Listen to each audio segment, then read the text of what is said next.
Good morning, students. Welcome to the Learning Link. And today we are finally reaching to the almost to the conclusion of part 2. और आज आपके सामने हम लाए हैं chapter 1 probability. As I told you in last lecture, in section B, if you want to score 10 on 10, then you are just supposed to do 5 questions in chapter only. तो आपके सामने यहाँ पे प्रोबेबिलिटी के 5 क्वेश्चंस मैंने लिखे हैं. बस अब 2 दिनों में ही आपका एग्जाम होने वाला है. ऑलमोस्ट आप स्टेट तक पहुंचने वाले हैं. 9th को आपका एग्जाम है, राइट? तो चलिए, फर्स्ट क्वेश्चन जो आपको एग्जाम में आ सकता है वो हो सकता है definitions of random experiment and favourable outcome. An experiment of which total outcomes are known but final outcome is unknown, that experiment is known as random experiment. मतलब कि ऐसा एक्सपेरिमेंट, ऐसा प्रयोग कि जिसके आपको टोटल आउटकम्स पता है, फाइनली क्या होने वाला यू डोंट नो, उस एक्सपेरिमेंट को रैंडम एक्सपेरिमेंट बोलते हैं. फेवरेबल आउटकम क्या होता है? If some outcomes out of sample space of random experiment, हम जो सैंपल स्पेस ढूंढते हैं उसको हम n डिनोट करते हैं. n for no, small n, right? उसमें से कुछ आउटकम्स ऐसे होते हैं जो अकरेंस ऑफ इवेंट a को डिनोट करते हैं. See what I have written over here. If some outcomes out of sample space of random experiment indicates the occurrence of any event A, उसमें से कुछ आउटकम ऐसे हैं जो इवेंट A का अकरेंस हो रहा है ऐसा इंडिकेट करते हैं. That outcomes are known as favorable outcomes of an event that are denoted by n. एक सवाल और आ सकता है एग्जाम में, डायग्राम पूछ सकते हैं आपको. 3 डायग्राम देंगे, बोलेंगे कि इसमें से कोई भी 2 ड्रॉ कर दो. 3 इवेंट्स के नाम आपको बताएंगे and you are suppose to draw the Venn diagrams of any 2 events. तो देखिए, ये है यूनियन इवेंट का डायग्राम, ये है इंटरसेक्शन इवेंट का डायग्राम और ये है difference. A occur B does not, B occur A does not. फिर एक सवाल ऐसा भी हो सकता है असेंडिंग ऑर्डर. ऐसे आएगा तो इसमें से यू नो इट एक सवाल ही आता है, बट इसमें से एक आ जाएगा. तो इनको हमें असेंडिंग ऑर्डर में अरेंज करना है. सबसे कम प्रोबेबिलिटी होता है 0, फिर आता है ए और बी का इंटरसेक्शन, देन आ जाएगा P of A, then you will see the union and then A plus B. Next आ जाएगा mathematical definition of probability. Probability का अल्टीमेट डेफिनेशन यही होता है favourable outcomes divide by total outcome.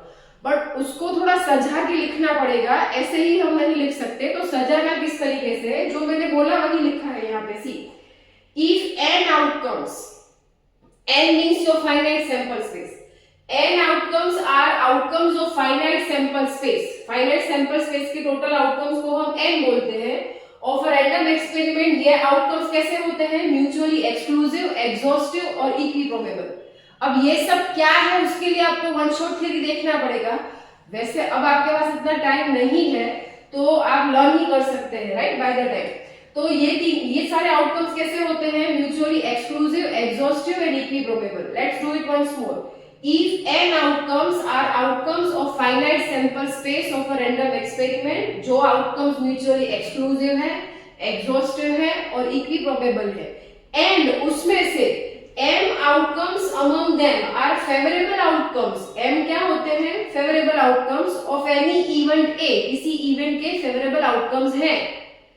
तो फिर m upon n is called the probability of event A, जिसको लिखा जाता है P of A is equal to m upon n. अगर आपको एंड टाइम पे कुछ भी समझ नहीं आ रहा है कि डेफिनेशन में क्या था क्या नहीं था, आपको इतना लिखना है. If n are the total outcomes of a finite sample space U, and m outcomes, m for monkey, m outcomes are few or several outcomes out of the total outcomes of any event A, then m upon n is known as the probability of an event. ऐसा लिख सकते हैं आप. Next, mutually exclusive event क्या होता है उसको define करिए. तो देखिए हमने लिखा है suppose A and B are 2 events of finite sample space. ये जो लाइन है ना वो सारे इवेंट्स में फर्स्ट लाइन कॉमन आएगी. Suppose A and B are 2 events of finite sample space and then A intersection B is equal to null set. और अगर A intersection B null set होता है तो उस इवेंट को बोला जाता है म्यूचुअली एक्सक्लूसिव. दोनों में कुछ कॉमन नहीं है, नथिंग इज कॉमन. देखिए दोनों जो हमने इवेंट्स ड्रॉ के इवेंट के सर्कल्स ड्रॉ किए वो दोनों दूर दूर है. देखिए ये कॉमन होता है A intersection B, ये union all of A all of B not repeated. A occur B does not, B occur A does not. यहाँ पे nothing is common between the two. चलिए, तो ये हो गए आपके 5 questions of probability. Wait, we are coming with the other 2 chapters, that is discrete probability distribution and normal distribution. 2, 3, 4, 5, 10, right? Number of mistakes.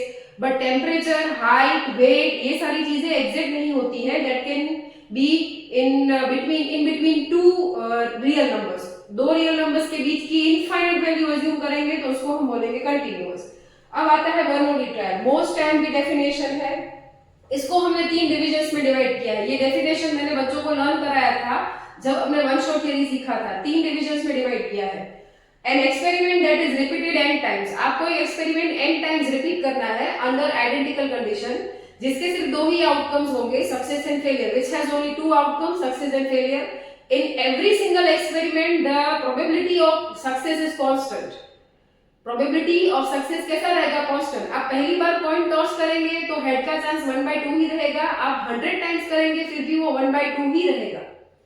तो वैसे ट्रायल को बोला जाता है बर्नौली ट्रायल. ये देखिए यहाँ पे मैं आपको कट्स दिखा देती हूँ. यहाँ पे आपको कट कहाँ पे लगाना है. An experiment that is repeated n times, that has only 2 outcomes, success and failure. Probability of success P is constant. That trials are called Bernoulli trials. और यहाँ पे आपको पता होना चाहिए सक्सेस और फेलियर का रिलेशन है P plus Q is equal to 1. फिर आ जाता है बाइनोमियल डिस्ट्रीब्यूशन का फॉर्मूला क्या है. P of x is equal to NCx, P raised to x, Q raised to n minus x.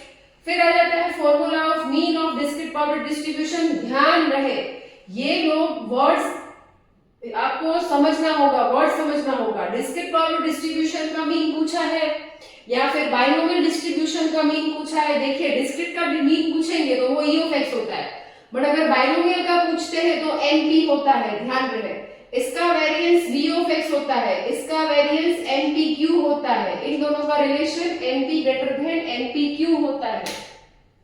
Next, What are the conditions of discrete power distribution? हर एक probability 0 से बड़ा होना चाहिए और probability का total 1 होना चाहिए. ये condition है. P of x should be greater than 0 and sigma P of x should be equal to 1.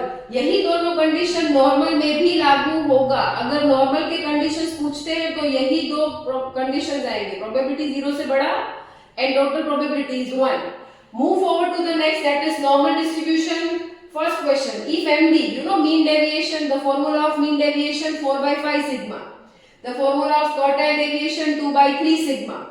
तो आपको mean deviation का दिया है आंसर 12, आपको QD पूछ रहे हैं quartile deviation. तो देखिए mean deviation में हम वैल्यू प्लेस करेंगे.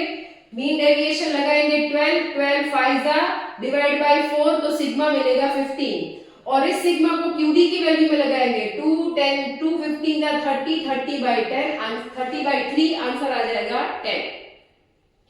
फिर पूछेंगे shape of normal curve and it's skewness. जो हम कर्व ड्रॉ करते हैं उसका शेप कैसा होता है? बेल शेप होता है. उसका स्क्यूनेस 0 होता है. स्क्यूनेस 0 क्यों होता है? क्योंकि वो सिमेट्रिक डिस्ट्रीब्यूशन है.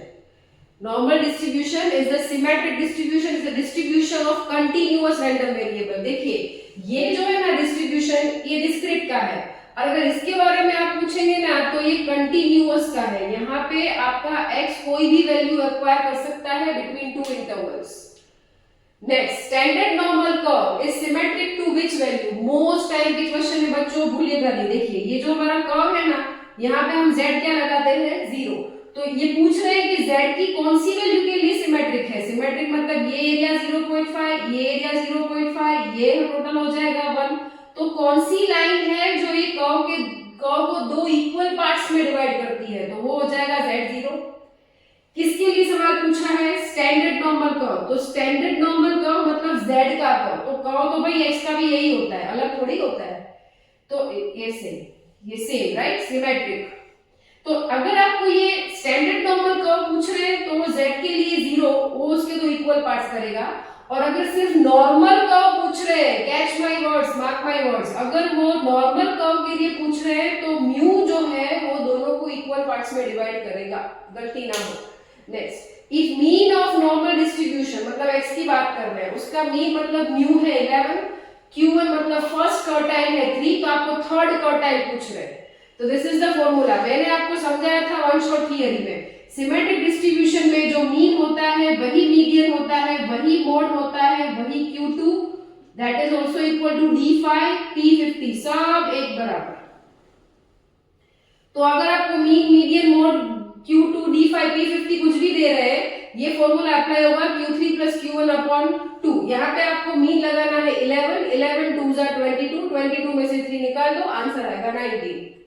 Standard normal variable is free from unit, क्या ये स्टेटमेंट सही है? हाँ, z को यूनिट नहीं होते हैं, right, z is a unit free major.